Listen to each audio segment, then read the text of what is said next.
All right, hello, everybody. Hey! I should turn up the brightness over here. Hey! Wait, hold on. Mark, can you hear me? Hi. Okay, perfect. All right, we will go ahead and get started. So, hey guys, how's it going? My name is Justin. Mark. And you're watching and listening to episode 442 of DangIT Prodcast. Happy New Year, everybody, and welcome back. Mark, how are you doing? Doing all right. How you doing? I'm doing good. Just to quickly preface for those who are actually watching visually, it's not cold. It's not cold at all.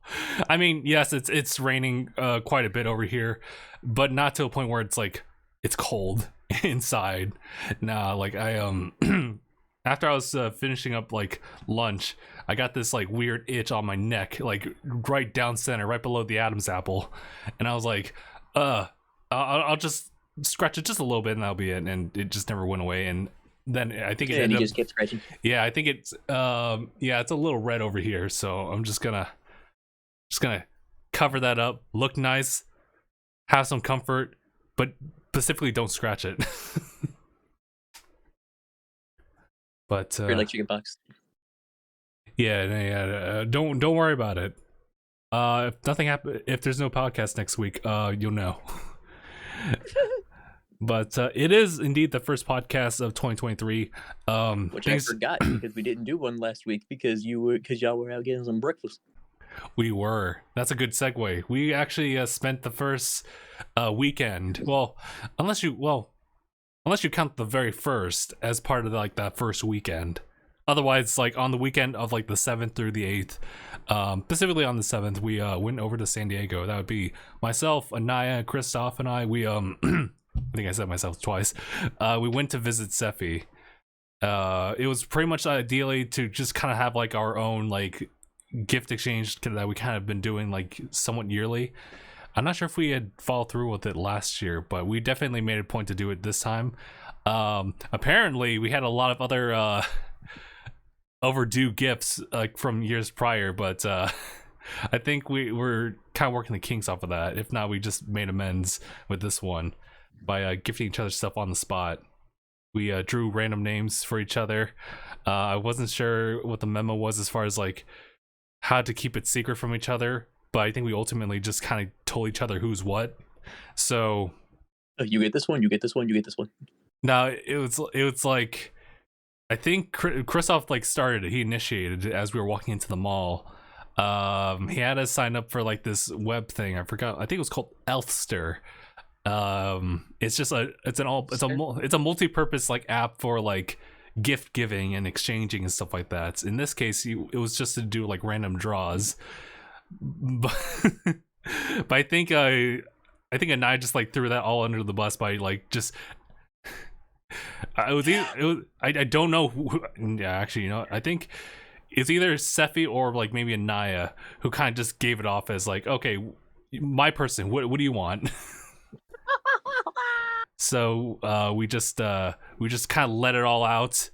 So if I recall correctly, Christoph was getting something for me. I'd be giving something to Sephi. Sephi would be getting something for Anaya, and then I think Anaya to Christoph. Whoa, yeah, something like that. Have you guys ever had a thing where you've gotten literally two people that had to give something to each other, like just exactly? I have a very good feeling that we have. I just can't recall exactly. Listen, it's like you're someone's Secret Santa, and you also happen to be theirs. Yeah, so it's like, not trying to tell each other like you're each other's like Secret Santa, that you're gifting it exactly to each other. You're trying to figure out exactly what it is. I'm pretty sure we've had something like that before. I just specifically remember when we pranked Anaya on pulling himself like several times over. Pulled himself. Yeah, because essentially all I did was just like everyone pulled everyone's names out except for Anaya, so I took the opportunity to just put his name over and over and over again in one little box. Like, what a coincidence! Just just put it back in. You asshole. But it was only the one time, so no shenanigans like that this year. But yeah, I guess it's a pretty delayed like Secret Santa, but I think so. I remember what I got. Christoph like bought me 2 like packs of Pokemon Go like cards. Essentially, it was these how do we start? I guess it's like they would call it like the starter collection for Pokemon Go. Is like Bulbasaur and Squirtle, and that like meta. Oh yeah, the Pokemon Go cards. I remember those when they were making their rounds. Mm-hmm. So I got those 2 packs, and those actually had like ones I was missing. So I was like, "Thank you, Christoph. Bless you, Christoph." God bless. Sephi got something from Hot Topic. I bought that for her. I think Anaya got like a mix of things. Like he got himself a couple shirts from Hot Topic as well. But I think Sephi may have covered like at least one.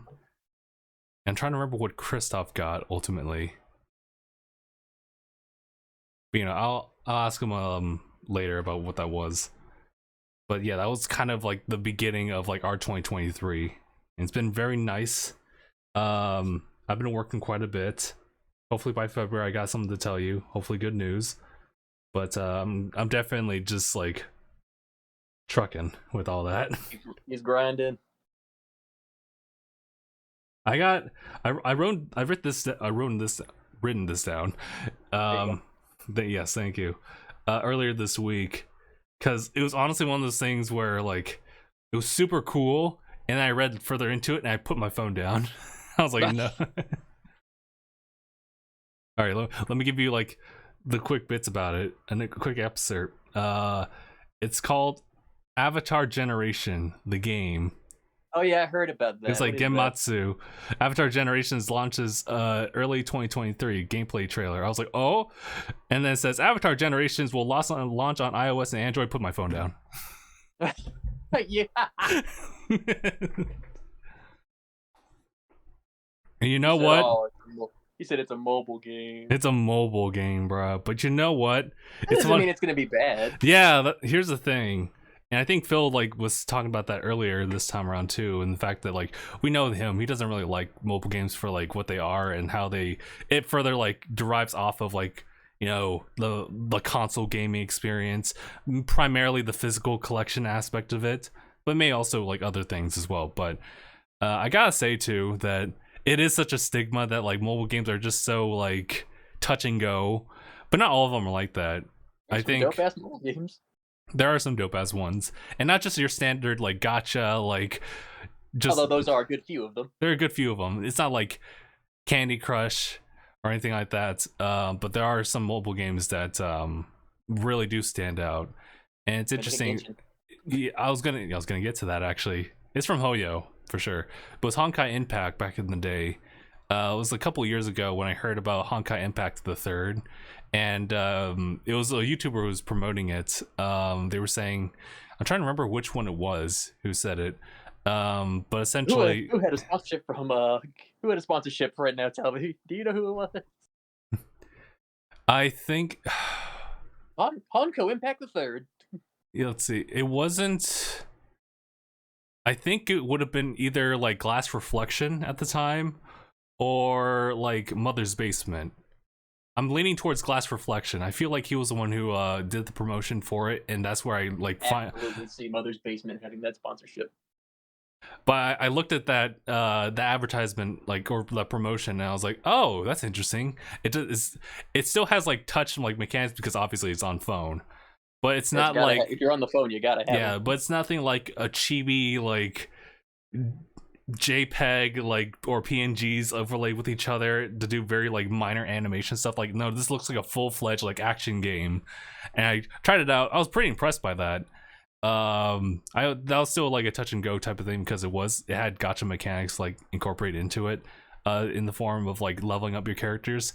Of course, Genshin Impact is still somewhat no different. But later on, that's when I heard about Genshin Impact, and I was keeping my eye out for that one. But of course, we're here now. Genshin Impact is like still thriving. It's still very successful. And to think that it was just a mobile game, and now you can play it like on PC, on PlayStation, and you see it like it performs pretty well. It's coming. That's what Port's coming. It's coming. That could be an anticipated game for 2023. Although, if you reach like halfway through the year and you don't see it, it's probably not showing up. It's dead. I mean, they gotta have a lot of money, but it depends on how they're gonna allocate it, I guess. Again, like look further into like the development of the Switch. Is that even gonna be a thing? But we'll see. But TLDR. The main takeaway is that even though mobile games have like this huge stigma of just not really being like well developed or just being like a really quick cash grab, I would still say the latter is still like relatively the same, but at least they have like style to it, and they are really improving on like. It may be a cash grab, but it's a cash grab that's done with love. It's done with love. Yes, exactly. And you know what? I mean, look at Dokkan Battle and Legends. Dokkan Battle is more of a classic, like you said, JPEG gotcha, whereas Legends is more of a full 3D action. Right. I can even attribute it to Fire Emblem Heroes. That was a game that came out like around, oh my god, how long ago was it? I want to say like 2018 or something like that. Maybe even early. Well, probably either earlier or like around that time. But yeah, that's definitely just like a toned down version of like your standard Fire Emblem game, from both the grid size to just like the character models. But that one also has been treated with a lot of love as well. I should really say like rest in peace for Dragalia Lost. That was actually like really impressive for it, and I'm just glad that they kind of wrapped up the story before it all ended. Unfortunately, Tales of Luminaria was not so lucky with that. Tales of Luminaria got screwed. Yeah, it got scrapped. I was starting to like it too, but I couldn't really keep up with all these different characters. There was like 16 to 24 characters. I was like, whoa. You think they'd start off with a small bundle, but nah. I feel like it probably would have went better if they just made the Symphony a full-fledged game. Which then you could take that many characters if you still want to take that many characters, and you could flesh it out a bit more. I guess so. Speaking of which, yeah, Tales of Symphonia has his console release, I believe next month, if not the month afterward, maybe February. But yeah, I was gonna think there was another mobile game. Oh yeah, it was gonna be the segue, because it actually links to what Phil was talking about this past week, and that was what was it, Vampire Survivors. Um, They found their new crack. we found the new crack. This is like it's so weird because like I saw the promotion for the game as far as just like really still ads for like on like Game Pass and whatnot. But it's weird because I think for me the stigma for like that type of thing is it's vampires, and when I think of vampires, you already know I'm thinking Twilight, and I'm like, Is that really your first thing you think of when you think of vampires? yeah, that's the unfortunate thing because otherwise it would have been like Castlevania. Oh hell yeah, but it's not that. You think of teen angst Twilight when you think of vampire. Yeah, it's unfortunate. That's just my exposure. I never really got into the Castlevania series, and I think if I It's did, not only that. Like, I mean, you never saw like, say for example, like you never saw Scooby Doo. well, yeah, I did, but like maybe not hardcore, but I've definitely seen like a couple like You episodes never here saw like in the a movie. where they would have like Dracula. Well, I mean, yes, there's always the classic like stereotype for vampires, sure, but as far as like it jumping into like popular awareness, it really was the vampire movie Twilight I guess as well. for me. I guess as well what helps. I guess as well what also would help me is that growing up, of all the different types of media that I saw, like there were several vampires, or at least depictions of vampires, that would come to associate again vampires with bats and blah blah blah blah. Yeah, blah. I want to suck your blood. And that's where I was like, I mean, like, yeah, but that's the thing. Whether it was the American media that I consumed or the Japanese media that I consumed, it was usually there. Yeah, I think as far as like animated words, the most recent one that comes to memory is what was it called, The Night, which apparently is really good. Apparently, I'll have to check it out. But as far as gaming and stuff like that, it would have to fall into Castlevania. I have been getting into just like the Vania like style games though, as of like recent. I guess like Metroidvania kind of like A little bit are more put together as like a genre. But I didn't really get to see much. I only literally the only thing I've really seen for like Vampire Survivors was just that cover art. That was it. And there's not much really to go off of that. So come to my surprise when I see Maximilian Dude on Twitch cover that, I was like, oh, interesting. Turns out that like Simmons was the one who's been playing it. It's been promoting it to like the entire Yo Video Games cast. And then you see the gameplay and you see them take turns and you're like, oh, that's actually pretty interesting. And then you see the gameplay loop and you're like, okay, I gotta try it. So this looks addicting. So I tried it this past week on and off, but primarily did like a very good bulk of that last night. I'm totally in. I mean, but yeah, go back to that topic of the mobile games. Yeah, it does have a mobile like version of it. So that Vampire Survivors is currently available on like Steam. I'm not sure about anything other than Steam on PC. But it's on Xbox, I believe. Oh, right. I was going to get to that one. But yeah, PC, iOS and Android, and Xbox, specifically as far as consoles, which was shocking. But good on you, Xbox. Because that coupled with Game Pass is like, it's perfect. Like, Get you play for free. Because it's just like, Vampire Survivors is like really cheap. It's like dirt cheap. And I think the mobile game itself is free. Just free. And literally, I think the only thing you need as far as like a button layout for the game is just A, B, and then the entire circle or D-pad. That's it. There's no other inputs that are really needed like early on so far. And I've played like, I'd probably say accumulatively just 2 hours of the game, and it's addicting when you hit a certain spot, because I think what's brilliant about Vampire Survivors is that it's very simplistic as you start up, but then you see the potential as far as like building other things, and they will unlock more and more runs that you have of the game, so you get to experiment more. And then when you see the results, it's immediately like a positive feedback to you, because all of a sudden, like, these guys you've been running away from, taking a little damage here and there, all of a sudden they're gone in seconds on screen, and you're like, oh, I get it now. Ooh, we're beating the shit out of crowds. Ooh. Man, dude, I wish I had jumped in on Vampire Survivors when it initially like launched on, well, just everywhere and Game Pass. But otherwise, I would have. Uh, I don't think it I'm would late. be. I don't think it'd be like a top game of the year for me, but I'd definitely give it an honorable mention. When we're talking about game of the year 2021, or was it 2021 or 2022? I think it released earlier. I'm not sure, but it's definitely got some publicity. I think in October because of just obviously the vampire theme to it. But yeah, so that was my quick advertisement towards. It's a free advertisement towards Vampire Survivors. Go play it. Go play right now. Do it right now. Maybe after the podcast, but do it like right now. Okay, I wanted to touch up on this for the podcast because it'll eventually go onto YouTube.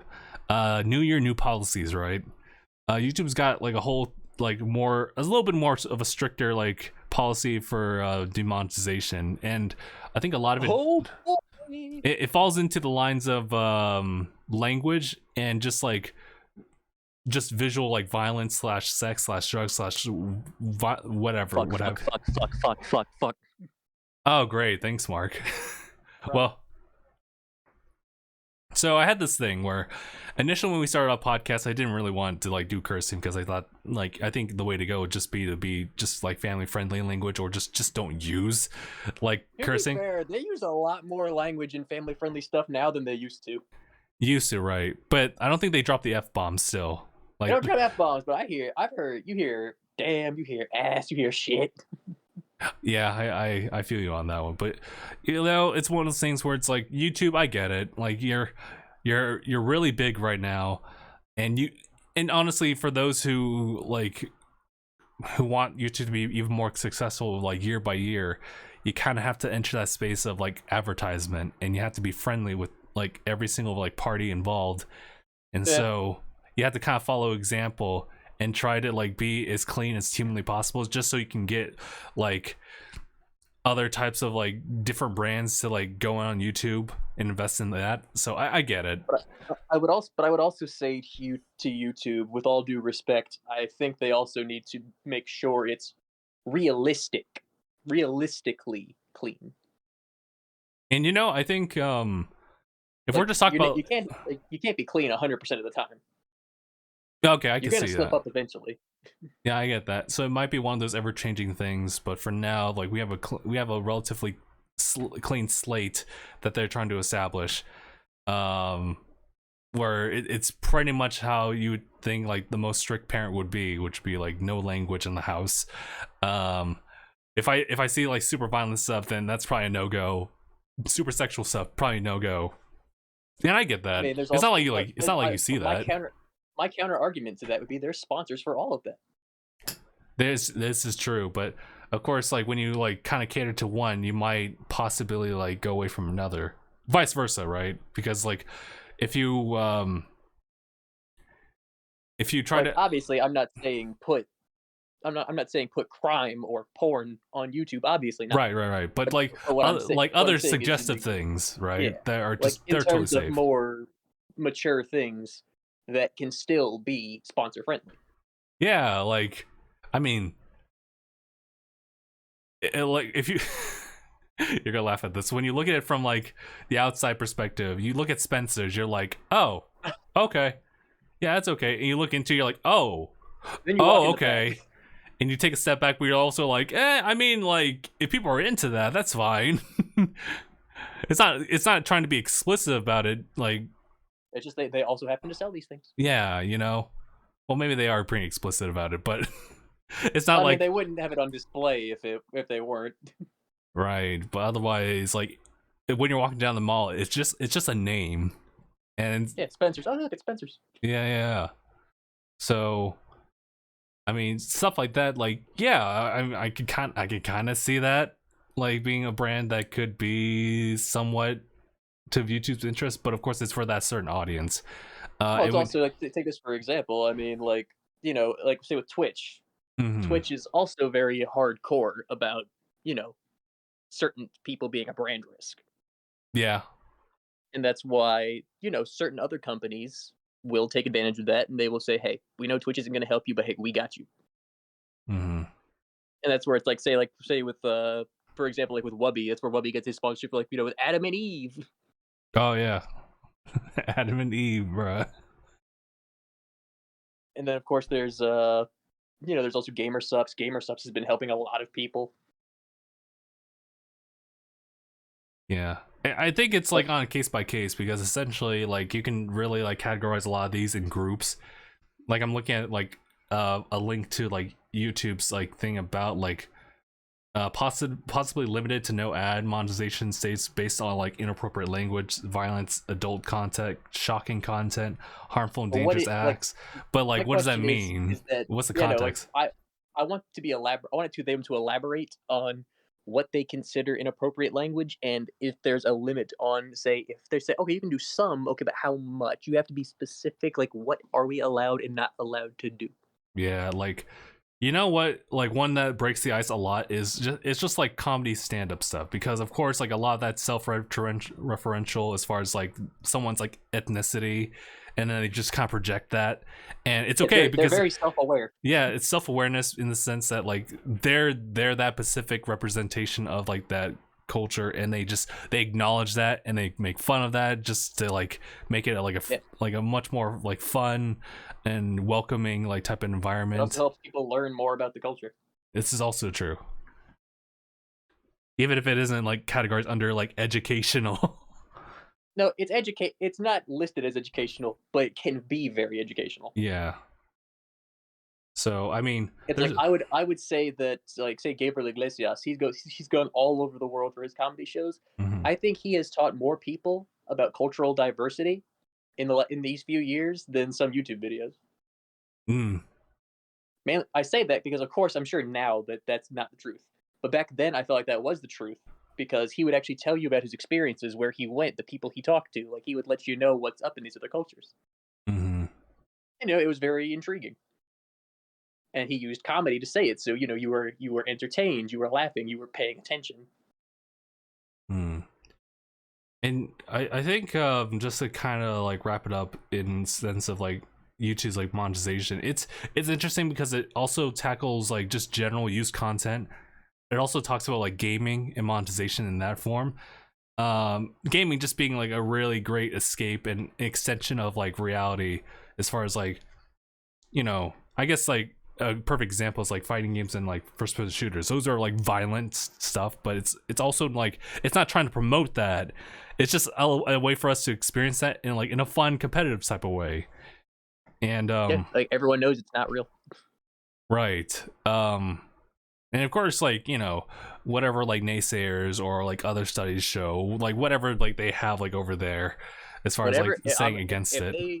If they were to list anything saying, well, as you can see, video games increase this, there's literally no evidence to suggest that. Yeah, I think at the end of the day, it's like, it just depends on like each individual creator, because like I'm pretty sure like you, myself, the entire like DangIT crew, we if we were to make our own type of content, it wouldn't be anything like out there, something that's like, oh, that's kind of like either risque or just like that's flat out inappropriate type of content on YouTube or Twitch, what have you.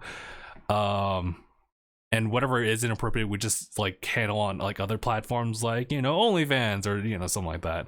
Yeah, like, I mean, I just think if it's not a violent crime, or if it's not a porn, then I don't see the issue with it being on YouTube.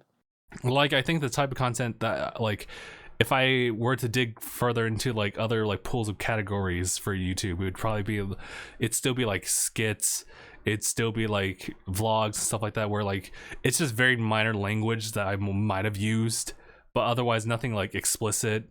Like I don't think, like, this is only speaking for myself, but I don't think my like own personal content, if I were to go on these different routes, would be something of question. But I think it's for like those specific type of people who kind of go off the edge a little bit. Or and here's the thing, like, there's age filters for a reason. This is also true, yeah. And here's the thing, kids are smart enough to get past that. Mm-hmm. We all were. Yeah. This is true. Do you think any guy who went through puberty didn't find a way? I mean, it's also because of the fact that like part of culture kind of like embraces it while another one like shuns it, and because of it's being shunned, we're all that more curious about it. Yep, it's like the same thing when they don't let you have it. It only makes you want it more. You must never go there, and you're like, I'm Still go totally, there. I'm going there. I'm finna go there, father. But that's the thing. It's like I would say you really have to that you really have to explain it, and you have to let them understand why. You don't just go, don't know, no. Right. It's a Like learning if you experience. explain it to them, and then like help them understand why, then they won't do that. But if you just straight up just say no, why? Because I said so. Because That's yeah, just like yeah. That's I know. the I know your dad's one of those people. right. But also, I'm getting like a lot of flashbacks from like playing God of War. It really was just like because I said so, son. With Kratos, he's also dealing with gods, so I'm like, he doesn't really have the time, I guess, to explain. Well, I mean, it's also kind of debatable too because of just like casual conversations. Like, I think he's far off better in Ragnarok, but still, he's kind of like rough there. Mimir has to be the one who counsels him about this kind of stuff too. Otherwise, he would have just said no. See, like props to Mimir though. Like he's undead, but he's also like, listen, brother, if you don't want to like, Brother. if you don't want like if you don't want to push away your son, you gotta wise up and walk alongside him on this path he's gonna take eventually. If you don't want to push him away, you gotta open up. Yeah. So I was like, yep, that's exactly how you do it, and also just communicating in that sense too. Whether in any relationship, whether it be parenting or an actual like romantic relationship or even just friends, communication is key.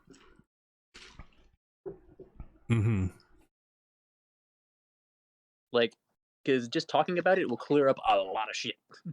It's true. The last thing you want in any type of relationship is something that's just like miscommunicated, and therefore it builds up false facts later on. That's how you get a lot of bad assumptions. For sure.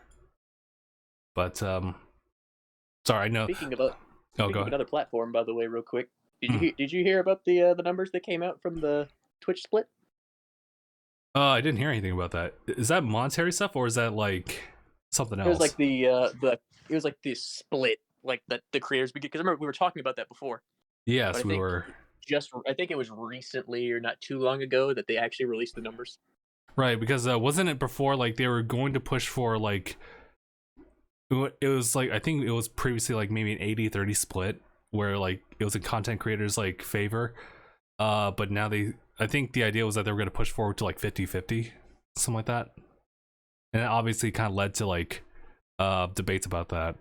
But what is this about? Let me just see if I can figure this out. Okay. But yeah, I think that's pretty much it for like the YouTube stuff. I think going forward, I'll try to be clean. I've actually been maintaining a clean like profile for myself as far as like how I specifically just kind of address like things as far as I guess my stance in like my like choice of language. I talked about it in Messenger chat. I'm not really entirely proud of it, but when we were doing streams, when I was doing streams of Elden Ring, given how frustrating that game can be and just Souls-like games in general, I wasn't really filtered. Obviously, I'm not like the crazy potty mouth like some other people are, sure, but I was definitely there. And you guys know my situation. I live at home, so like my door was open. My dad caught wind of it, and he literally just shouted from the kitchen, saying like, "You gotta stop doing that." And I was like, damn. I hate the fact that like that was the catalyst, but it was the catalyst because it was really one of the things like, oh yeah, I guess I could just not do that. And so I just kind of kept clean. Now the main backbone like reason for it is just like it's just more advertisable just to be clean like that, and that's just how I carry things. No one has to do that, but you know. Oh, but about the money split thing, yeah, I didn't really hear about this. Yeah, I'm looking. Like, because I remember that that it was actually the split was so bad. I do know that Wubby was saying that if they if this is what they're actually going to go with, he said expected in June he's going to YouTube. Oh wow.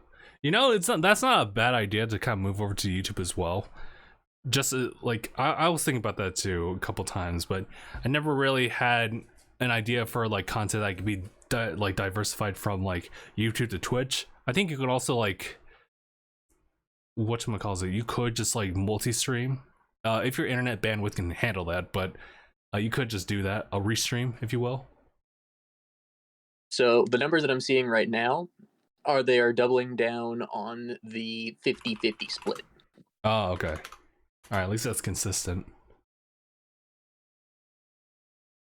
But there still is kind of I get the argument of why people are so upset about that. Mm-hmm. Is because with 70-30, it's like, okay, you're taking a bit of the money that I made you, but you're not taking a ton of it. So okay, that's fair's fair. But 50-50 split, you're taking half. That's half of the money that you just made goes to them. Mm-hmm. And that, depending on what it is, that's a lot of money you just took. This is true. Like, it's like the more money you receive from like other folks, they'll take half of that. And it's like, whoa. Yeah, it's like these people gave me their money. They didn't give you their money. They gave it to me. Yeah, but that's a whole like debate too, because of the fact that like you are streaming on their platform where you can choose to like do it on like elsewhere. That it's definitely kind of complicated, but I totally get the sentiment of like I wanted to give it to this person specifically. That's why some people like try to open up like say PayPal, for example, so they can donate like legitimate money instead of like bits, which goes through Twitch first, and then it gets like yeah. And it's also like this, I forget, do they take do they take anything out of donations? I don't think like actual donations. But I think if you're to give bits to somebody, then yeah, that's considered. I know with bits, subs, with bits, of course. they take stuff out of that. Mm-hmm. Things that are specifically like controlled by like Twitch, they can have like their way with that. But like I think directly like donating money to this person's like account, they have no. I don't think they have really any control over that. And I think the only way you can like get more of your money is like if you're one of Twitch's biggest people who's got a custom contract. That's true, yeah. So whereas the average person will still be getting hit with the 50-50, people who have their special Twitch contract, they will be getting, more of their money. So I can see why people are upset about that. Mm-hmm. And I do think, because I know that for a lot of people now, they agree that Twitch needs a competitor right now. Yeah, that's true. I mean, like Facebook is out there, but like I think they're doing their own thing, you know? Yeah, I know that. I think in Googling this, I did see that apparently some streamers trying to start a new streaming platform. We'll see how that goes. But I heard of that before, yeah. And was that give me just 1 second. Okay, I was gonna ask though, like, oh, okay, there we go. Hey, it's me. Hi, how's it going, Justin? How you doing? I'm doing well, Justin. I appreciate you asking. It's a brand new year. Sorry, guys, if you guys are just watching or listening, with Discord, I'm just now one whole centered like frame in the call, so the portion that Mark is usually edited into now has me taking over. So yeah, Justin, it's very interesting about the Twitch platform to see where it's gonna go. Hopefully by the time something like rises out of like other like streaming platforms, that something's gonna happen. I know that TikTok has live streaming incorporated to it. This isn't really news, but my TikTok specifically has hit like 1K. I think it just recently hit 2K actually before the new year. Ugh. All right, stop. I was like, it was playing some audio in the back, but yeah, currently at like 2200, so that's good. When I hit like 1K, I was able to do live stream, but I had no idea what to do with it. I'm still trying to figure out what I want to do with that, but I think It'd be a good idea for me to even try it. So I'll have to figure that out. But yeah, other platforms are offering like live stream platforming or live streaming services. So yeah, I think it just depends on where things go. The thing is that Twitch has like such a good foot into the door as far as just starting that up. YouTube's falling behind it. You've seen Mixer before, but ultimately Microsoft couldn't support that, and so they send it all over to like Facebook. So we'll see. Also, pardon me, just getting all nasally here. I was gonna talk about games releasing in 2023. I'll wait until we have Mark here before we even start that, unless of course something happens. I think Discord's gonna kick me off like by the time like I'm the only person like 5 minutes in to a call. So we'll see how that plays out. I'm also just gonna pull this up just in case Mark sends me like a personal message. But yeah, so Mark started up this conversation about like the Twitch breakdown things. That's totally fine. I just don't really know where we're gonna. I don't know what Twitch is gonna do. I think as a general like bit of advice, I think looking out for other platforms to do your like content on is always a good thing, just for exposure. At the end of the day, you are kind of advertising yourself if you're trying to go that route. And if you could spread out your influence elsewhere, that's great. And then it just kind of like serves as a great tool just to like promote it to other like places of other like platforms that you might be like involved in. So I've still yet to like really master that in the sense of posting things here, post things there, but that's definitely a good piece of advice. Mark, welcome back. Thank you. So, we were talking about Twitch's like split. What was our conversation leading like elsewhere with that? I mean, Twitch needs a competitor. Yes. I think I mean, YouTube's probably like the Mixer has closest the thing. best chance. Yeah, I was just talking about Mixer, but yeah, YouTube is probably the next best thing. Yeah. So, I mean, if I think ideally the idea is that like all like the Twitch content creators move over to YouTube would make sense as far as like getting Twitch's awareness. Like, oh shoot, we gotta do something because it's like, well, we fucked up. Yeah, it's gonna be hard for YouTube though because when you think of YouTube, it's pretty much video on demand anything. You don't think about subscriptions. You don't think about like being part of like this group for like something dollars like per month, whereas Twitch has that heavily incorporated that it's just a no-brainer. If you want to support this person, you sub. You also have like Prime sub, so that's free. Something like that now. They have something like that now on YouTube, don't they? They do. It's not like a Prime sub or anything like that, but it's like it's like it is a subscription. It's a subscription, yes.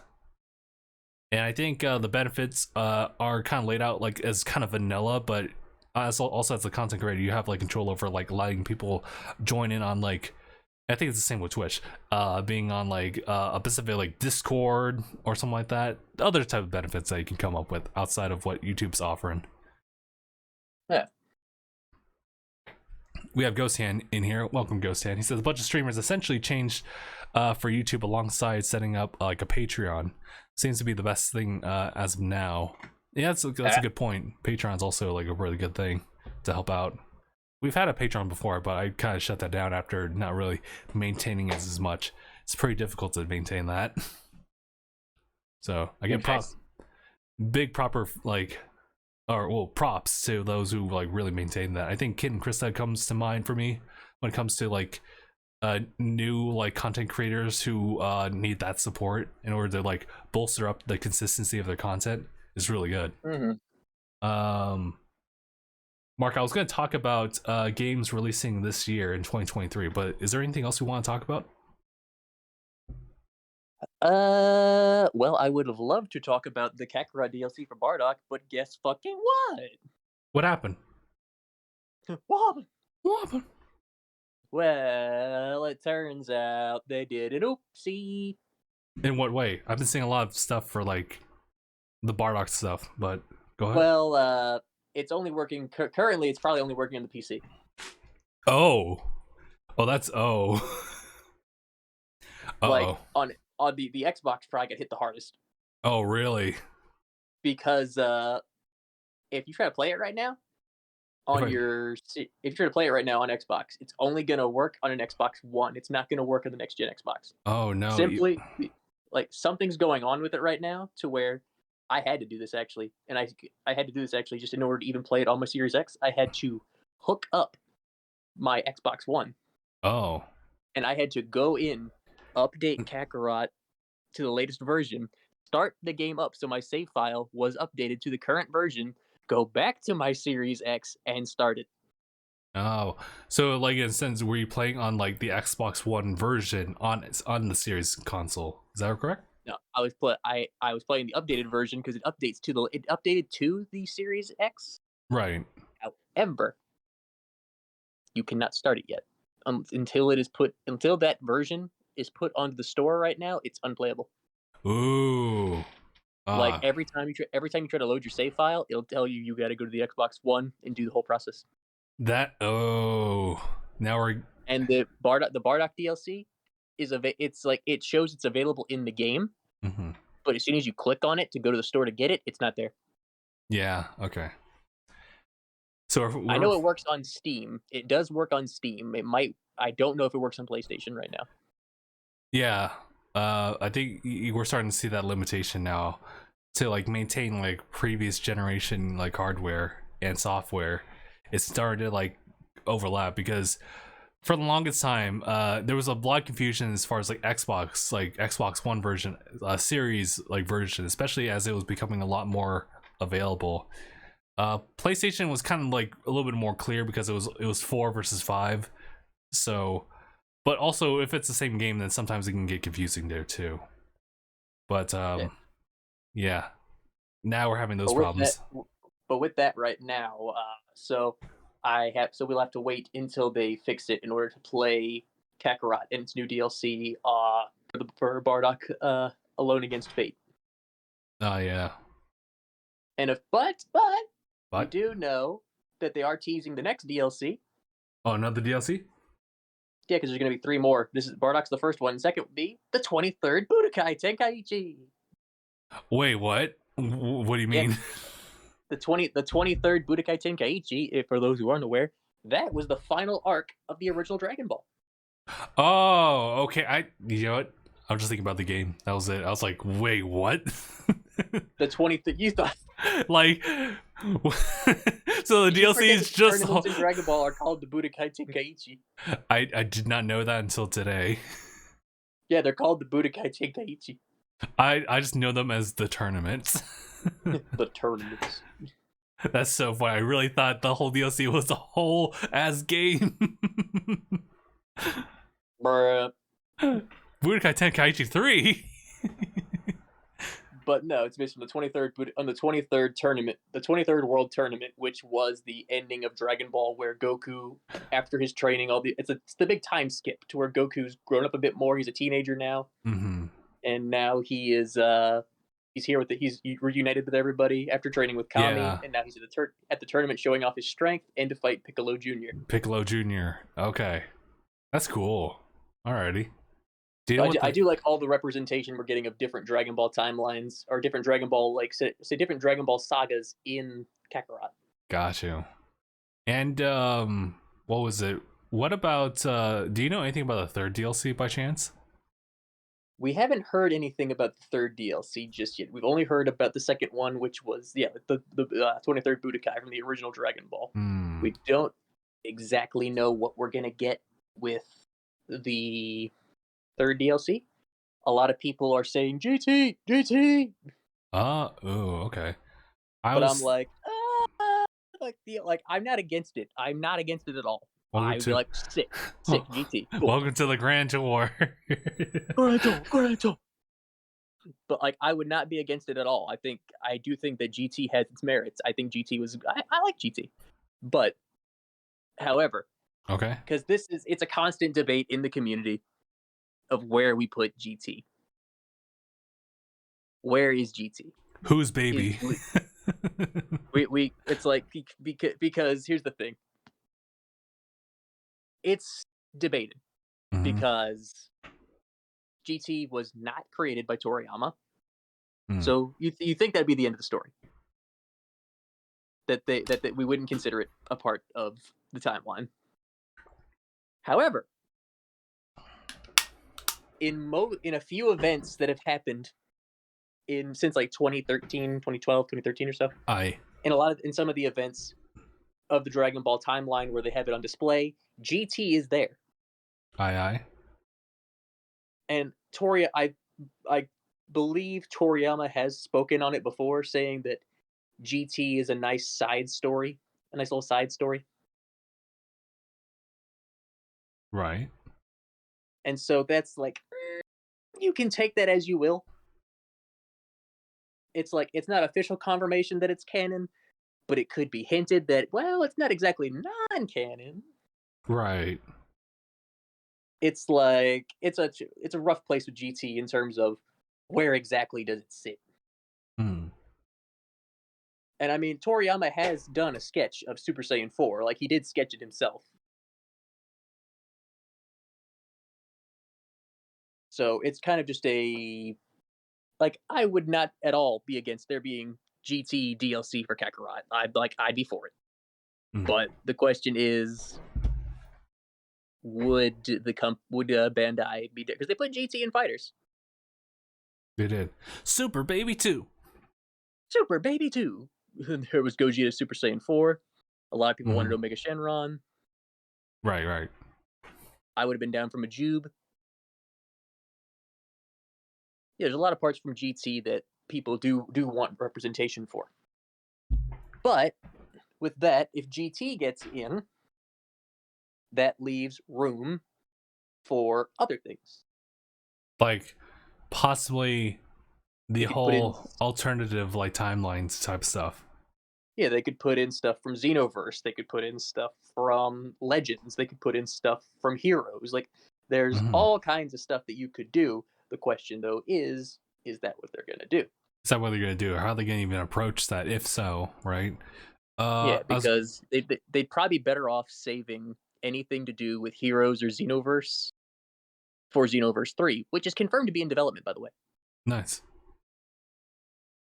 Shouldn't be released though until 2024, they said. Got you.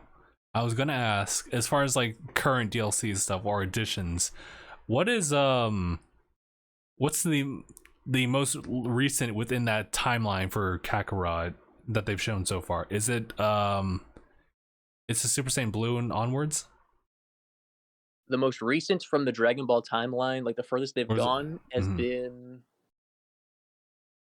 I want to say, they made it to Resurrection F, Yeah, yeah, yeah, okay. and No. they did show Trunks in the history of Trunks DLC. They did show Trunks training with the Kais and to stop Majin Buu, which was only in the manga previously. Oh, okay.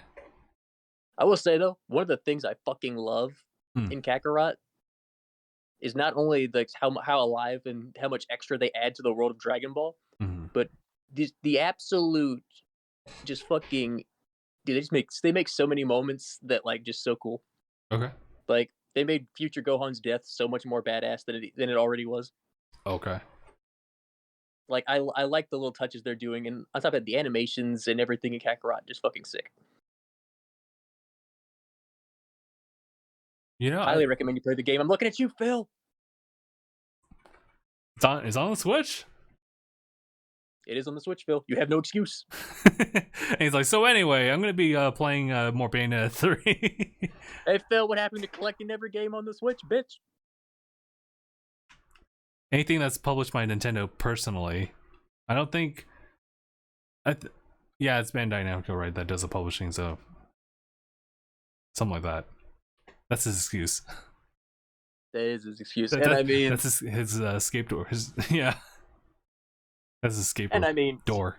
Xenoverse was pretty much born from the canceled MMORPG Dragon Ball Online, Mm-hmm. which Toriyama actually worked on. I'm sure a lot of people are want like revitalization of that specifically. I'm pretty sure some people have been working. Well, maybe. I'm only thinking about that because I was like, oh wait, I think people like the whole Monster Hunter thing. I've got people working on that. Hey, there's a ton of people working on that. The Frontiers, yeah. There's that, and then I mean, yeah. So far, we're just hoping that.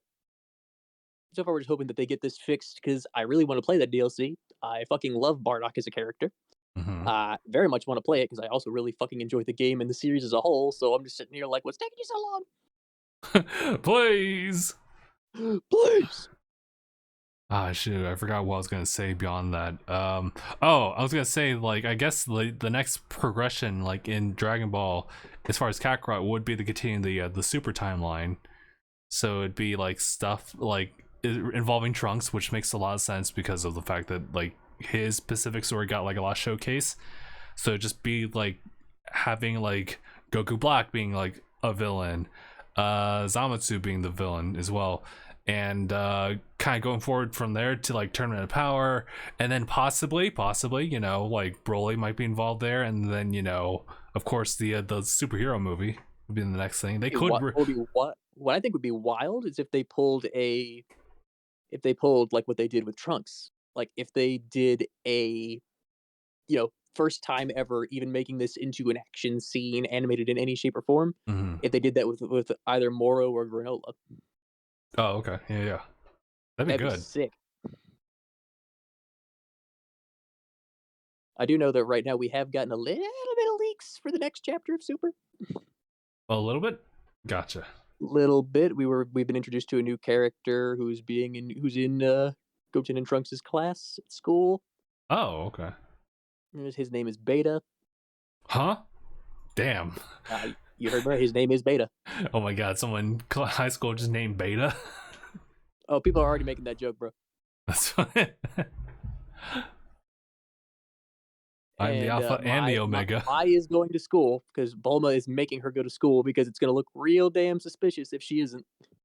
Ah, right, because she's been spending a lot of time just working under her. So child labor? Child labor? No, not here. That's not my policy. Mai, go to school. And of course, you know, but he should see that Beta he's so handsome. So handsome. Because everyone in school's like, Beta, he's so handsome. Meanwhile, like our Z Fighter's like, so weak. But of course, when it comes to apparently Trunks like starts playing really good in basketball, trying to impress Mai. Oh my god. They really are going for a comedy romance arc here, and I do think that this is it's pretty good. Alrighty. But a lot of people are theorizing that Beta might be an android. I gotta see that. And I think that would make sense. Oh, but we also find out what was on the disc that Trunks got at the end of '88. Oh, okay. There's a lot of naughty stuff. You would think it's actually Cell's original blueprints. And that links. I see. That's what from Dragon Ball Superhero. Like that's what he was after before. It was Cell's original blueprints. Got you. Man, the tie-ins in the movie. That's good. It's a shame that I haven't seen a lick of anything Broly related. I'm kind of sad by that. Well, we do. Well, we did in Superhero. We saw something Broly related. Oh yeah. So I mean, it has to kind of link up with that at some point. So the manga is gonna have to touch up on like Broly before like the superhero like events actually happen, which I guess kind of works. Yeah, they could before Hero. Yeah, I guess they could kind of do it. Some of the Dragon Ball like characters have been like split off from each other. So although Bulma's kind of like been a fair part of like all those because of the involvement of the Dragon Balls and how she's kind of greedy with those. So hey man, they're her plastic surgeons. De-aging like magical science. Firming her buns. I get it. Consider your buns perked. Listen, if your husband ain't aging like physically, then you shouldn't either. This is true. Saiyans do age slower. Yeah, it makes you wonder how they'll end up like when they get older. Like if Bardock actually like lived on and was able Like, to how see long would he have lived? how long would he have lived and what would he look like. I mean, we saw Paragus after all that time. He was gray. Oh yeah, it's true. He also wasn't wearing pants, so I couldn't take him seriously. How you go hit a man like that? This dude had like up to like his groin area, like undergarments, if you will. He had the Saiyan mankini. I guess so. A lot of Saiyans had that. It's true. Like you see Nappa walking around like that. Nappa had it. Raditz had it. It's true. Like it's not uncommon for Saiyans to have those. I think it was kind of odd because like it felt like he was so covered up top, and of course he had like the cape, and then we looked down and you're like, oh wait a minute. Where's Pence? Why is his sides exposed like this? But no, he's okay. That's totally fine. I feel bad for him actually. He wasn't the greatest father in the world. He could have been better though. But then Frieza he also didn't have much of a chance. Yeah, like for the sake of survival, he had to kind of like really throw that kind of stuff away, which unfortunately didn't help with like Broly's like life growing up, which he of course had to survive first and foremost. I say because King Vegeta was like, hold. Yeah, he was just like, no. He said, "You're stronger than my son.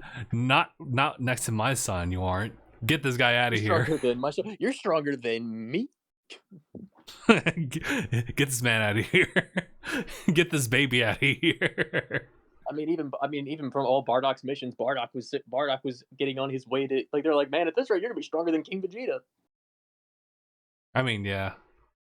See, because that's the thing. Bardock was another example of like what Goku was, which was a low class warrior with enough hard work can absolutely become stronger than an elite. Mm-hmm. You could definitely jump into some kind of like deep dive into like the class structure of the Saiyan race and how they try to pull that. Warriors, there were elite warriors. Yeah. I'm a Saiyan elite, the prince of all Saiyans. And it was like, it's also like, it's like, imagine it's like with the Saiyans in the earlier life, it's like, your power level kind of just the level of your power just kind of like, oh, let's see, this is how you started out. We're gonna put you here. This is where you started out. We'll put you there.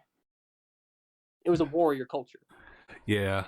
What's interesting too is yeah, we talk about this is like a completely different aside as far as like jumping into the talks of Dragon Ball, but how much Vegeta has grown as far as like not just acknowledging Kakarot's strength, or yes, I say Kakarot's strength, but also just acknowledging that potential growth like being surpassed each and every time. And it was Goku who did that to the point where like, in the Tournament Power, they were talking about how Goku doesn't stand a chance, and Vegeta's like, I don't know, I'm not sure about that. Listen here, it's only been like 20 or so minutes. Every single Saiyan here has surpassed like their limits once, if not twice.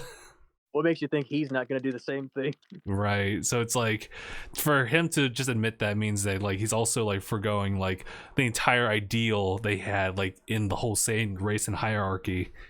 I mean, kind of has to because like, there really is only like a few of them. Like, that's because on Earth he learned, they can change their power. They can conceal their power. They can raise it. That's where he's like, huh. Yeah. But then again, he also knew about Zenkai boosts. But he doesn't know about that. It's a genetic trait that all Saiyans have, which is, hey, the closer you are to death's door and come back from, the stronger you get. I mean, yeah, it's pretty much that like hilarity strength that like everyone has in dire crisis, but for Saiyans they actually can feed off of that once they live. Yeah, it's like a survival tactic. Yeah. It's that if you manage to survive, it's honestly a thing in life. It's like, what doesn't kill you makes you stronger. Yeah. I think to a certain extent, but for Saiyans it's like, yeah, we only stand to gain from it. Yeah, that's like the whole thing with Goku Black. Mm-hmm. Yeah, that's why he kept getting stronger. Right. because since he has Goku's Saiyan body now, he's like, oh, this. He's why he says this pain is making him stronger. It's like he's talking about the Zenkai boosts. That's why Zamasu Yeah. went. That's why Zamasu went with the immediate like bro hug. He didn't want to like he'd be surpassed at some point later on. Yeah. Yep. And then there was the. I mean, they also. It's also because the events of the Goku Black arc and the Tournament of Power and the Universe 6 tournament, all that plays out rather differently in certain regards in the manga. Hmm. Well, I guess they did complete that too to make it Yeah, to like this point. like if you were to look at them, there are some big differences. Okay. Whereas like say for an example, Goku Black doesn't go Super Saiyan Rose like off cuff, like like it's the first thing he reaches. No, he goes Super Saiyan and Super Saiyan 2, and then I think he then manages to awaken his God form. Oh yeah. Okay, that makes sense. As he's learning more about Goku's body, he's like able to figure things out. He's Mm-hmm. never able to fully bring out the true strength of Goku's body, but he is learned somewhat. Yeah, makes him that big of a menace. It's similar. It's the idea of like Frieza training. If Zamasu actually learned to like really like tap into like Goku's body, like that would have been a catastrophe. Oh, but don't also I should mention this. Toyotaro did say the inspiration behind Frieza Black. Frieza being black, yes. Could you want to take a guess? The whole idea of Goku Black. Is that No. what's going on? What's going on? Credit card. Huh? What's Wait, the what? highest? What's the like best type of credit card you can usually have? Like, what's the tip top? As far as like, I'm not entirely sure what you mean by that. Are you talking about just like the amount of credit you could have on a card, or just like the branding? A black credit card. Oh, sorry, I didn't even know about that. I've heard those before, but I was like, oh, okay, whatever. And just moved on. Yeah, the black credit card. That's where that was the inspiration for Frieza. Oh, okay. It's an extremely like I googled it just now. A black credit card is a type of extremely exclusive credit card that is almost solely reserved for the ultra wealthy. Oh my god. Typically, the cards are available on an invitation only basis. Oh, that's crazy. The threshold for entry into this elite echelon of card ownership is incredibly high, as are the annual fees. Oh, geez. And instead of that, I think I'll just take the Chipotle for life card. I mean, And I also say, like what you were saying, like one more. We'll go back to that for just 1 second right now, which was you said about Vegeta's development. One thing I would like to point out about that with his other thing with the Saiyans is with Granola. Oh yeah, granola. Vegeta, because the Granola arc was it was also a really good arc for not only for Goku but also for Vegeta, Mm-hmm. because seeing Vegeta's interaction with Granola and talking to him about the Saiyans, it showed Vegeta's it showed a lot of Vegeta's maturity and his growth. Mm-hmm. Where he said that Granola's hatred for the Saiyans is not unjustified. Like he's saying Vegeta's basically saying, "Oh, I get it. We deserve it." Vegeta's saying like the anger and the upset that you feel towards the Saiyans. He's basically telling Granola it's not unjustified. You do have some justification in how you feel. We did some shit that we wouldn't have done ordinarily because of Frieza. This is true. Was granola in the same like area when Frieza showed up, or was like after he left or something like that? Oh, Granola was there? Okay, I don't remember what happened. I think because otherwise I think he would have just went guns blazing, finger blazing, if you will. Well, because I remember because they were still in the middle of their fight. Frieza showed up, absolutely turned gas into a pile of dust, Mm-hmm. crushed his skull with his foot, which was metal as fuck, and then absolutely obliterated Alec. Yes. And then turned to the other brother and sister, like, yeah, he employed them. a big old smile. He knows how to do business. I still agree with what Masako X said, which was Frieza is becoming more and more like a Saiyan. Yeah. Like, he could have taken out Goku and Vegeta right there, but no, he doesn't want to do that. Nah, he kind of wants to challenge too. That's why I was like, he really is like a little bit. He is becoming more and more like a Saiyan, Mm. and I think that's probably because, and, that's. But I think that's also because who knows? Maybe he's just. I've noticed over time that Frieza, while yes, he is still a racist, but He's still have yep. Mm-hmm. but I think he has gained a sense of while Acknowledgement, he's still respect, almost. yes, acknowledgement and respect while still being enemies. He acknowledges and respects Goku and Vegeta Mm-hmm. because they every time they manage to always bring it. Like they Yeah. will never like go down. They will keep fighting and getting stronger. And I think while he does despise them, he also seems to hold a certain level of respect for them. I think it's because they got him on that gym life. He realizes that like there's They keep him on that grind. yeah.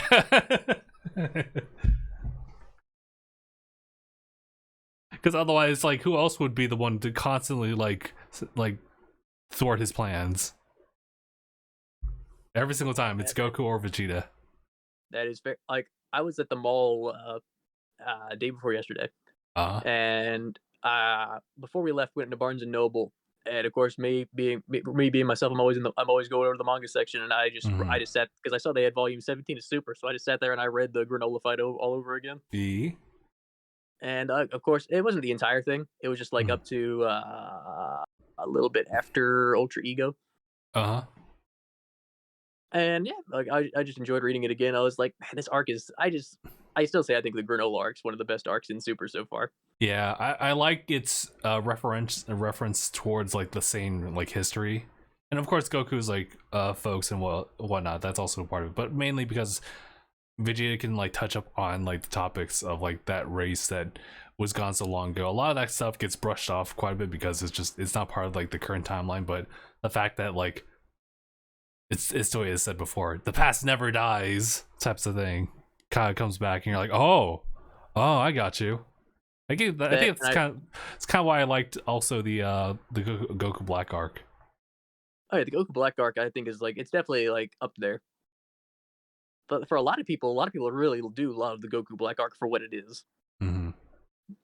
Although a lot of people have said before, they're like, no, now hear me out. What if it was Goten Black? Whoa. Oh my god. I said that would have been extremely dark. Yeah. Whoa. Or what if it had been Gohan Black? Oh, that would have been terrible.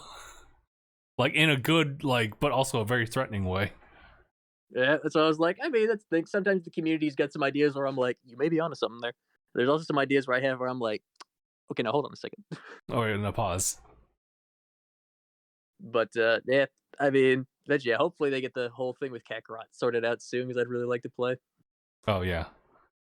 Okay, so I didn't realize this until I like started looking up just random things on like GameStop. I'm currently like on the lookout for like the new like expansion for trading cards, but this also led into the fact that like a lot of games are being like released like earlier this year. I just like pulled up like a website. This is GameSpot in this case about like the months and like the days they're getting released relatively. I did want to bring this up because it relates to Naya, because you know him. He's not really a JRPG enthusiast. He's just trying to get into it. But One Piece Odyssey apparently has been getting some pretty good reviews. It's been doing pretty good. Yeah, I think it released just yesterday. It's on PlayStation 5, 4, Xbox Series, Xbox One, and PC. It's on everything. It's on everything, and essentially it does like the whole like Metroid thing, where it's like you're super strong, like turning out, and then immediately you get powered down, so you have to like rebuild your stuff. For an RPG, that's kind of big. That's kind of important anyway. But yeah, apparently it's also a pretty good like introduction to like RPGs for a lot of folks actually. So that's great. In that case, I'd totally recommend it then. I've seen a little bit of it, like aesthetically and just performance-wise, animation stuff that looks really good. So that's really, really good. This is also on other platforms, but like Game Pass specifically, Xbox users definitely rejoice because of the like as far as RPGs involved, not just One Piece, but also Persona 4 Golden, and 3 Portable are going to be coming out on Game Pass on the 19th. Indeed. And then legitimately, like, the day after is Monster Hunter Rise. So I am looking forward to it. I'll probably dabble in a little bit of that, like, through Game Pass, and just like see like the frame difference. I'm like, oh boy, I can't go back. You're like, oh, I've been spoiled. But I have to go back. Unless I want to rebuild everything from the ground up. From the ground up. Also at the end of the month is Dead Space, the remastered one. Or the remaked one. There's a bunch of other games. Oh yeah, I forgot to mention Fire Emblem Engage is also on the 20th. So that's a lot. I got that pre-ordered from GameStop, so I guess like as far as like what day I play it, it'll just depend on the delivery on that one. And then next month is Hogwarts like Legacy. That has been getting a lot of flack. Yeah, just kind of the usual debates that you kind of expect from it. Just like, hey, yo, man, this campaign seemed a little racist. Oh, that's what you're talking about? I thought it was still the same like usual like thing about rolling. Oh no, it was pretty much the absolute. It's actually the gameplay or the narrative. From what I've heard, it's because the story seems rather. It's got an agenda. How dare they? Oh no, it's just because of the time that it takes place in, and like apparently in the development, they were saying like, yeah, it seems like there's a ton of aggressive racism in this. Uh-oh.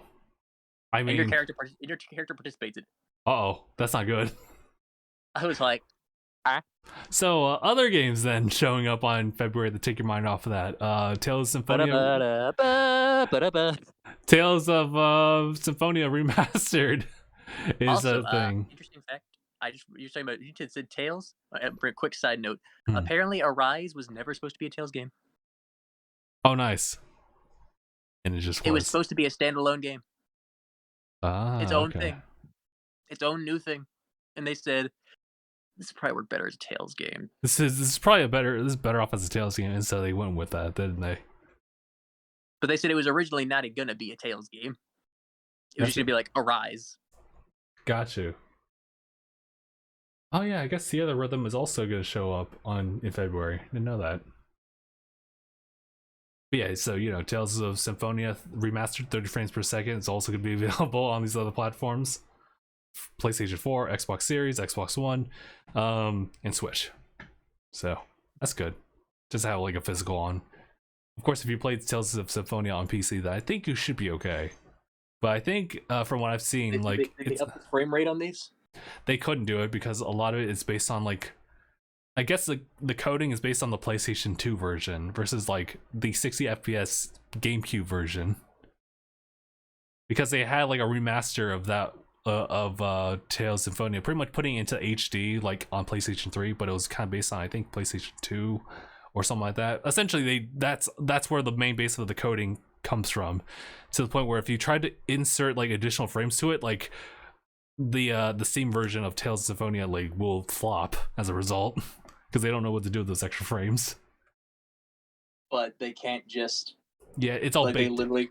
Because the GameCube one, it exists still. The code is still there. Yeah, I don't know what they're doing with that. I wish I knew internally so I could tell them like, hey, take the GameCube one and just touch up on that. Take that code and do all this sharpening. Do all this HD and sharpening that you're all doing, because I see that. I recognize that. But make it 60 FPS and it would be worth like buying all over again. Do it. Yeah, no. But even without the like 60 FPS though, we're missing out on that. Still a really good game, regardless.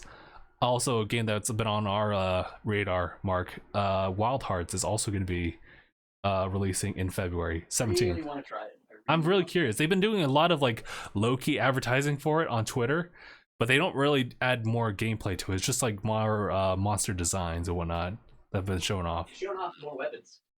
Oh, that too. That's good though. Like they showed off a big ass cannon. Oh yes. I was like, there's the bow gun. The cannon. There's also some games of interest. That Atomic Heart one that we've been seeing on Xbox promotion, like directs and whatnot, presentations. That's also like February 21. Like a Dragon Ishin, which is kind of like a take on like pretty much the The Isn't other that Like a the Yakuza Dragon game? one. That's also on the 21st. Is it like a Dragon Ishin, one of the Yakuza games? Yeah. Like Yakuza Like a Dragon. I think it's kind of like more towards that, because I know that they're trying to like branch off from like RPG to like action, and they're trying to like just go different lanes on that one. Which, I mean, Yakuza could totally do that. Here's one they'll be looking forward to: Digimon World Next Order. That's on the 22nd of February. Definitely want to try that. Oh, you know, I told It's because it's very much modern Digimon. It's very much a modern take on Digimon World 1. Mm-hmm. Oh boy, there's a couple like on my list here too. Atelier Ryza 3 is coming out on the 24th of February. Oh, nice. And then Kirby's Return to Dreamland Deluxe is also on the same day. You know what's also on the same day? Octopath Traveler 2. Brett. Holy shit. Oh my god. I've been keeping on an eye on this one. It's in March. Wolong Fallen Dynasty, the one that we played for a demo. I do want to play that again as well, but it's gonna be on Game Pass. Yeah, that's good. It's a good call. I definitely want to play that again. That was fun. They'll be keeping an eye out for Legend of Heroes Trails of Azure on the 14th of March, as well as Bayonetta Origins coming on the 17th. I'll probably be looking forward to those too, but you know, I'll probably play this later. Here's a big one: Jedi Survivor on the 17th of March, as well as Resident Evil 4 remake for those who are really wanting to like play the remake of 4. That's on the 24th, apparently. April's got Because when I just saw Hogwarts Legacy, but it just shows up again. I guess it like February has like the modern platforms for it, and then I guess Hogwarts Legacy has like the prior gen for PlayStation 4 and Xbox One in the April. racist version and the non-racist version. Can you imagine the non-racist versions for like the previous gen? It's like, whoa. They see, racism is the future. It's like, hold up. Wait. I think you got that backwards. That backwards. Oh, but the Mega Man Battle Network Legacy Collections in April. That's the 14th. I know you're gonna be copping that. Yeah, no, that's just a pretty safe cop for me, just to have it. I just know your backlog is not getting smaller anytime soon. I think it's okay with the collection because like I played those games before. I don't have to replay them, but I definitely just want them on a modern platform, kind of like Phil's ideals on that. So I'll probably pick it up, maybe play just a little bit, but otherwise I'll be like, this is a huge investment. I'm just glad to have them like on the Switch, and I'm good. Like for later, you know, for like later. So in May, we got Tears of the Kingdom. That's finally gonna show up on the 12th. Hopefully no like delays or anything, so it'll just be a clean release over there. I didn't realize they put an official release date on that. And then June, it's a little crazy. It's got Street Fighter 6 and Final Fantasy 16. That's the director of 16 said, I never said anything about a PC version. I don't know where you're hearing that from, and I'm just like, bro, don't say that. Whoa. Don't say that. And now people are like, what the fuck? Everyone's like, what do you mean by that? People are like, you can't just expect us to buy a PS5. You know how hard those are to find right now? It's true. Also, Diablo 4, I guess. Also June. So it's also because the games are made on a computer. Mm-hmm. So to release a version for the computer should be like almost like a no-brainer, right? It should be like not only that, it seems like it would be like no trouble at all. Yeah, that's true. I guess for now, like that's pretty much the first half of the year, and then we can recap on the other ones because everything else is just like listed as the second half of 2023, and it's a pretty huge line or list. So, did we mention Starfield?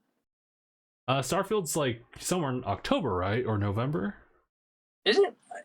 Did they push it back that far? Yeah, it was like I think it was like winter 2023. Oh, okay, I didn't know how far they pushed it back. Let me double check because it's gonna be in alphabetical, so I'll see it. Oh, here it is. Starfield. Yeah, they said it's coming 2023. I think we had like a date for that. I could have sworn we did. I thought it was like May. You know, we might touch up on that like later this month because Xbox's and Bethesda's doing a whole thing. They're having their own little presentation of sorts. Right now they're still fighting that lawsuit. Oh yeah, I haven't really been keeping track of that. I thought that was just simply a debate amongst people, but apparently it's actually a legitimate thing. It's because people are like, no, hold on, someone's becoming a monopoly. I was like, my thing to that was like, okay, I can see where you're coming from on that. However, they're not trying to keep it to themselves. Right. If it were a monopoly, you'd be trying to keep that exclusive into yourself. But they're trying to put, they're trying to put Call of Duty on the Switch. Yeah. I guess my only it's not even a part of their company.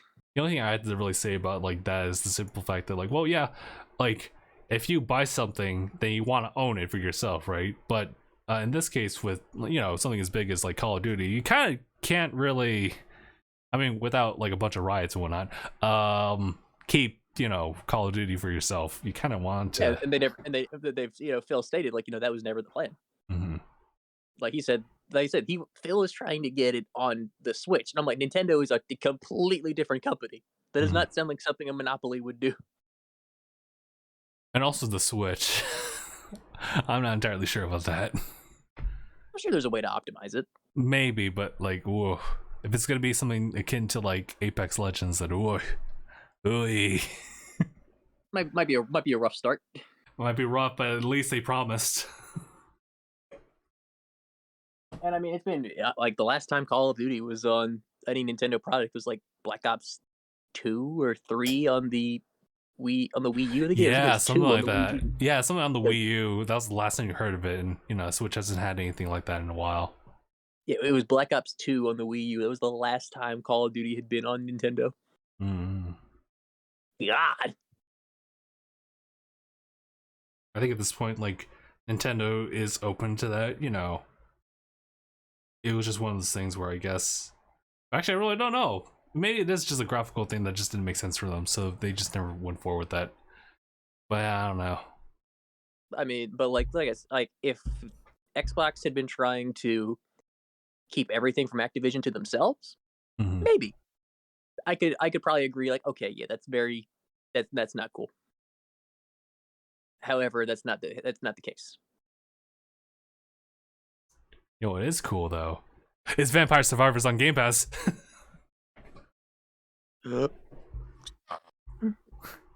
I know.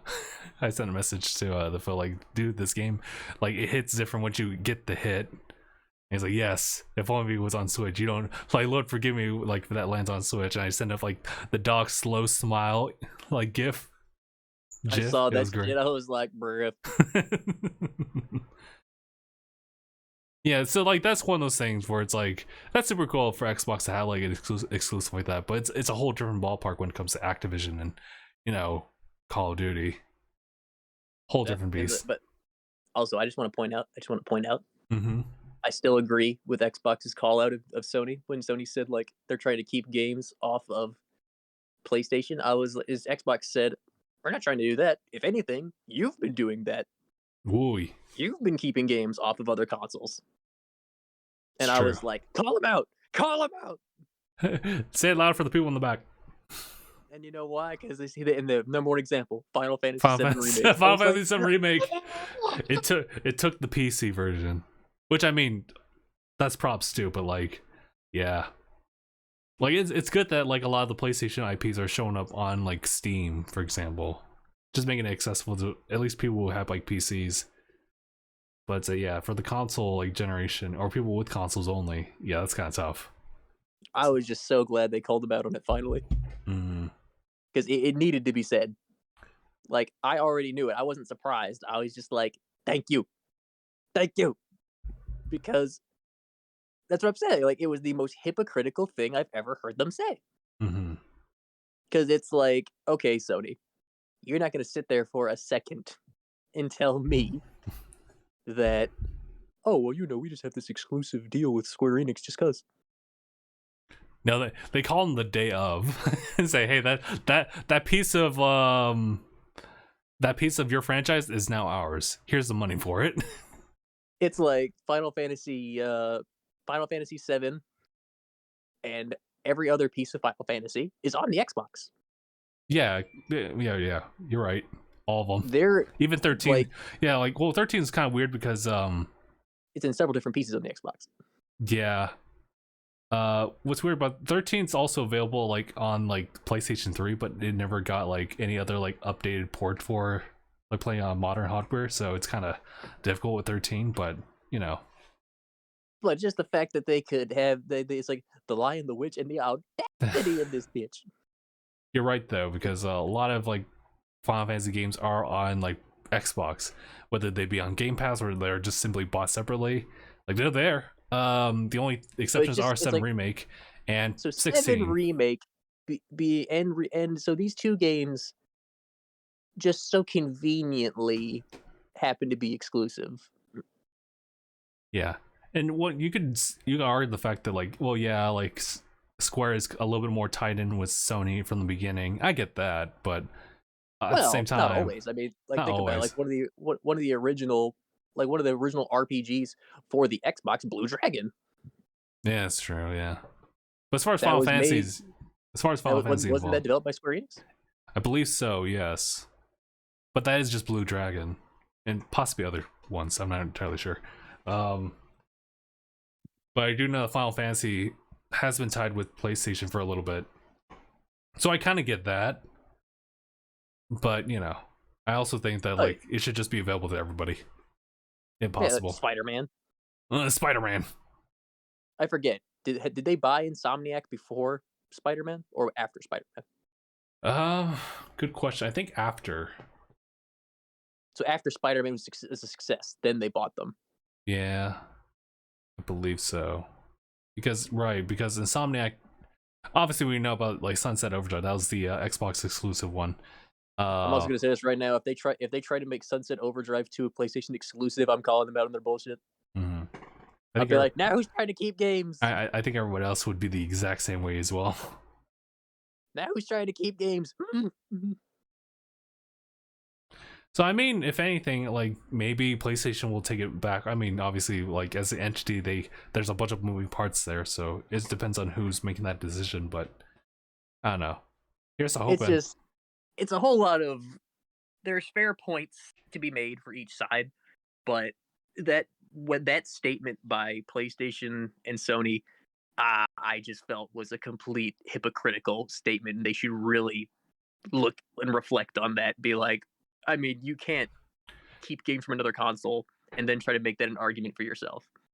I would say though that like keeping exclusivity is a good thing for just simply for competition's sakes. Like, what should I have, the Xbox or the PlayStation or the Switch? And you know, whatever has like the most exclusives might be the most appealing thing. I mean, Nintendo also just doesn't like also embraces that quite a bit with their IPs, and that makes sense, right? And then third parties, it makes a lot of sense for Nintendo. And third party like indie games, for example, are just kind of shared across all the platforms. That's totally fine. And you know, with Sony, like obviously, like people are upset with like you, Mark, with 7 Remake being exclusive to PlayStation, if not just, you know, Steam and just PC in general. And a lot of people are upset about 16. So I mean, I think there's there's actually a sizable amount of people who are upset about 16 being PS5 exclusive. Yeah, I think it'd be a different story if it was like a whole new IP, but it's because it's an existing one that's had multi-platform releases that becomes an issue. That like PlayStation stepped up and legitimately just offered money to have it be an exclusive for a time period of just, you know, just PlayStation, maybe, and then just Steam, and then who knows when it'll show up on consoles later on, other consoles being Xbox. Yeah, and I mean, that's the thing. It's like, so Sony wants to talk about blocking games. Mm-hmm. They're guilty of that. I'm just saying, like, you know, if you're gonna try to call somebody else out for something you have done yourself and not acknowledge it, then I'm just like, I mean, your whole argument's gonna blow up in your face. And you know, I also want to make an open neutral space in the sense that, like, you know, it isn't just Sony.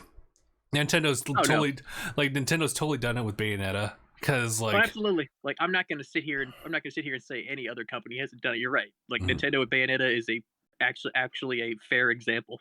yeah, in the sense that like it's been on other platforms before, but now like Nintendo bought like that specific like franchise and then made Bayonetta 2 and 3 for their respective platforms on Nintendo specifically. I'm trying to think of one from Xbox specifically. I don't remember though. So far, I mean, they said that exclusives are only going to be on a case by case basis. Mm-hmm. Is that just for When it comes Xbox to or like, just? when it comes to like say like with Bethesda, Mm-hmm. they said exclusives for Bethesda will be on a case by case basis. That makes sense. Bethesda's been like sharing the stuff, but now that they're with Xbox, it's kind of weird. I think what they mean by that, they could mean anything that's already made a deal will still be multi-platform, or maybe Yeah, they mean any franchise that's previously been on other consoles that could also still go. like So their like they more might recent not, one. yeah, they might not keep like let's say like Elder Scrolls 6. That That might just be for everybody. yeah, because they could keep that exclusive. They They could. could, but I feel like they know that might be very controversial. Yeah. So I feel like they might just go, hey, we want to make everyone happy. We don't want to make everyone upset. So let's go multi-platform with it. Okay. And as long We'll as make more money. Xbox and as long as Xbox cool with it, then I guess that's good. Well, that and they'll make a lot more money that way. Mm-hmm. I mean, think about it. If you releasing a game multi-platform, you're going to make way more profit than you would releasing it as exclusive. Right, but I think there's also At least like talks the here and there. Like for yeah, them at as a least company, the game Bethesda, wise. that's beneficial. But like for the parent company, it might say something different as well. Well, in terms of what I mean by that is like in terms of game sales. True, there's no denying that. But unfortunately, they may not have like the final say on that one, unless Yeah, it's it's like part of their agreement. well, because it's also like think about it. Because with Game Pass, the sheer number of sales for Game Pass in and of itself was and that's like you can do that from your computer or you can do it from your Xbox. A lot of Mm-hmm. people have computers, and some people don't have Xboxes, but a lot of people, the majority of the population, has a computer. Mm-hmm. And if they're paying for Game Pass, like what was it, the number of Game Pass subscriptions, like again for what was it, millions and billions of dollars? Mm-hmm. That's where I was like, okay, so let's say Elder Scrolls 6 releases for every console. Mm-hmm. And it's a critically acclaimed series with Elder Scrolls. Like Skyrim was their last huge hit. Everyone's been anticipating Elder Scrolls 6. I think releasing that on multi-platform would probably be a smarter idea. I think they'd probably make their money back and then some on sales alone. Mm-hmm. But I could see them thinking if we keep it exclusive, we could also use that to increase console sales. However, However, I there's still the promise of like Game Pass that's why I day say any one. Xbox exclusive would be free. Mm-hmm.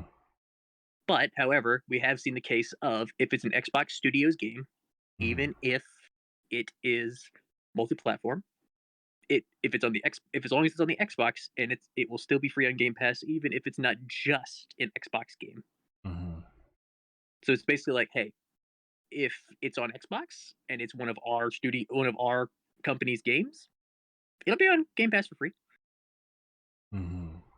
But like there's still people who don't have Game Pass on Xbox and they'll buy that.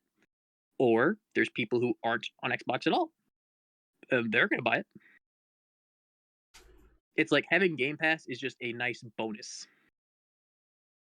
I think it's also like Game Pass is just simply like the game value, the It is value. probably I still say it is probably currently it's probably still the best deal in gaming right now. Mm-hmm. Like you're not gonna find a better deal.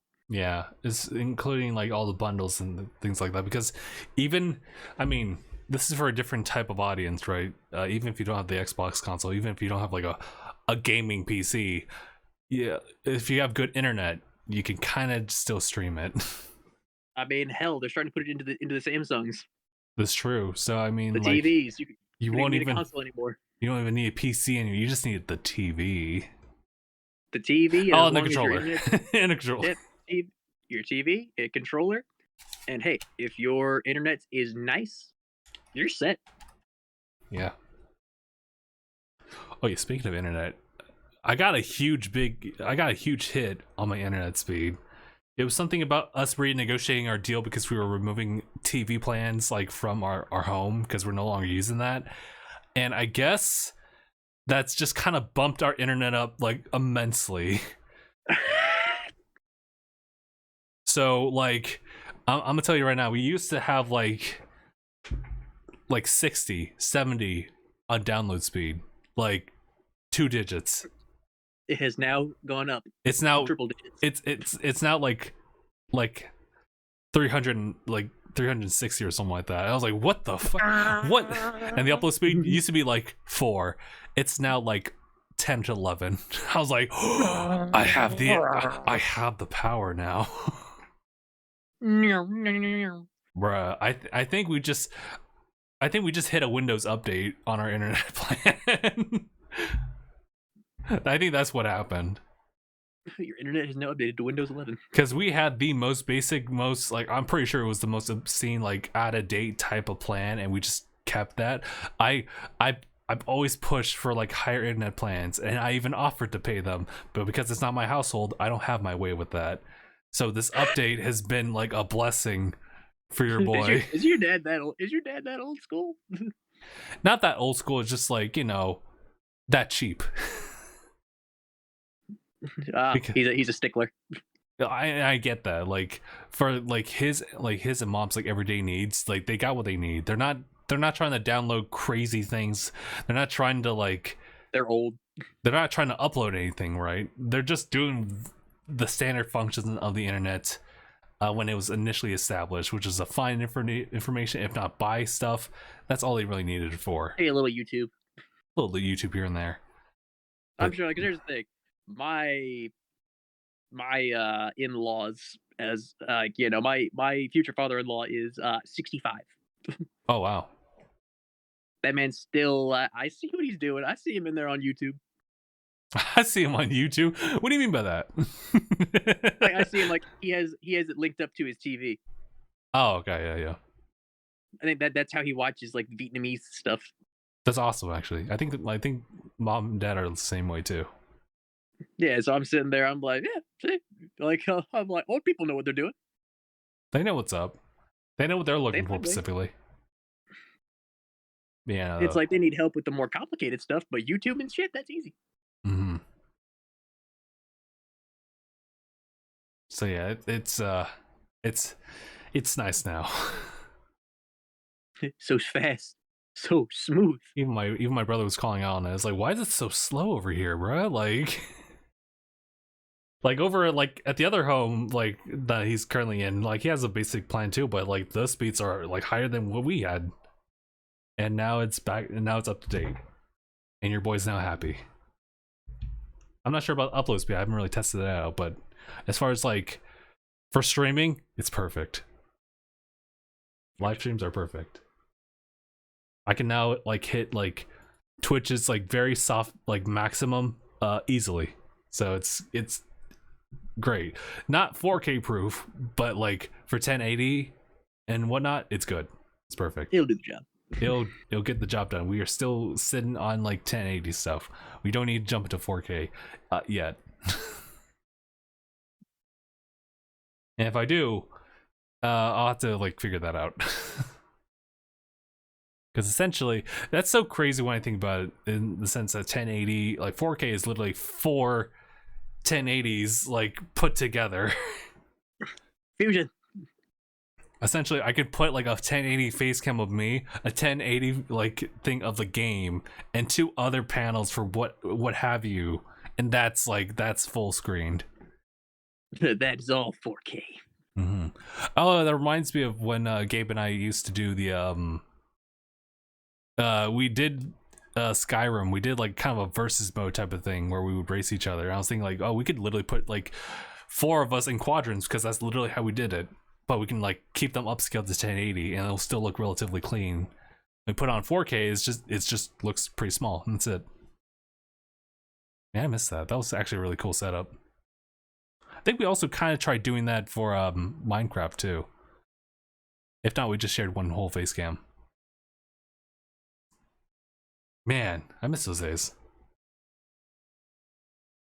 Well, once he gets back from deployment, he'll be fine. We'll see. Dude, we'll be older. I mean, it depends on like it's usually like it depends on how long he signed up for. I think he'll be coming back around 2025, so I will definitely be in my 30s. Only 2 years. Yeah, man, dude, things will be different. Everything changed. The Fire Nation attacked, and everything. Mobile game, right? Mobile game. Yeah, I think that's all I really wanted to talk about. But yeah, so the like January and February, March even are packed. I don't even know how I'm gonna deal with that. Stream wise, I'm still on like Trails in the Sky, but I'll definitely want to shift my attention over to Fire Emblem because I jumped into like 3 houses and I was definitely like focused on that for a little bit, and then when I finished one of the routes, I just kind of like staved off it for a little bit because I was doing other things and I could not jump back in because admittedly for me, 3 houses wasn't so polished. It was kind of like looking back on the GameCube version of those games, but like it visually did not hold up in my opinion. It was just like, it was rough. But this one, but Engage actually looks a lot more different. It's more colorful. It has a specific art style. And I think it's a little bit more consistent on like performance and stuff like that. So I'm looking forward to it. Nice. But yeah, it's jam packed like for the first half of like first quarter even of this year. That's pretty much all I wanted to add. Mark, is there anything else you'd like to talk about before we call? Currently, no, I think we're good for right now, I believe. Alrighty then. In that case, we will go ahead and call it here. So, thank you guys so much for tuning in for this episode of DangIT Prodcast. It's been episode 442. My name is Justin. And thanks for watching, everybody. # bye, everyone.